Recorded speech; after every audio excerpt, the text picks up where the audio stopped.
Hey guys, I'm Josh from FilmsGo, and today I'm going to be talking about one of Apple's biggest failures, Frankenstein.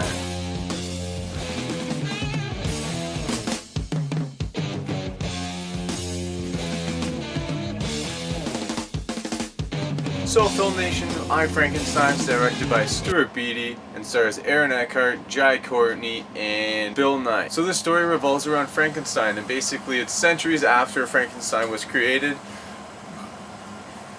and he has to basically find out who he is in order to save the planet. And somehow gargoyles and demons are included into this. The demons are the bad guys, gargoyles are the good guys, kind of.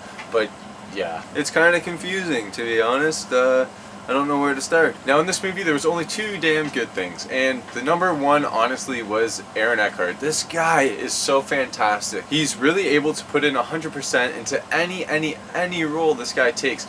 From Harvey Dent to Frankenstein. I even liked him in that Battle for LA, which is like one of my favorite war movies, but whatever. He was fantastic in this movie. He was able to do the action, the emotion, and yeah, I really thought he was fantastic. Now another thing I thought was really good about this movie was the CG and prosthetics. The CG was really cool, just to be able to see the gargoyle creatures and the explosions happening from the demons when they get killed by the gargoyles, I guess. It was really cool, and the gargoyles kind of looked like pure stone, and they weren't too much CGI like the Ninja Turtles are nowadays, so that was good. And I'm getting balls deep into how bad this movie is, because it is pretty bad. It only has a 3% on Rotten Tomatoes, and honestly I understand why. Jai Courtney, like always, is shit. And most of the supporting actors aren't memorable at all. They're pretty forgettable. This is one of those movies you put in the background while you're playing video game. And also the weapons in this movie are pretty stupid. The guy uses 2 sticks the whole time, and it's like, what? Like, you're not Nightwing, man. Like, come on. And they're not even electrical. They just like have symbols of crosses on them, and apparently if you swipe at a demon it can explode because it has a cross on it. It's like, what?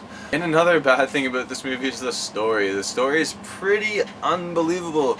It's kind of hard to follow. That in the beginning it takes place right after he's created, and then he's like, a few years later I survived. But then you find out it's fucking centuries later, so it's not a few years later.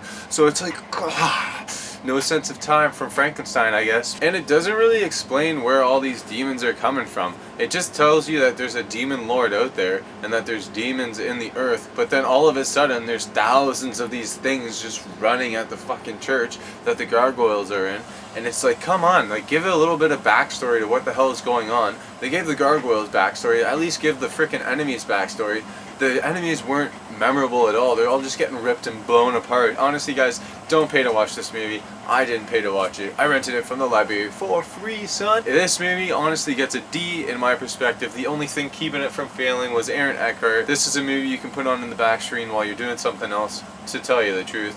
And guys, don't watch it. If you like what you see here and you want to see more, click that like and subscribe button down below. I love your faces, and take care, Film Nation. Have a good one.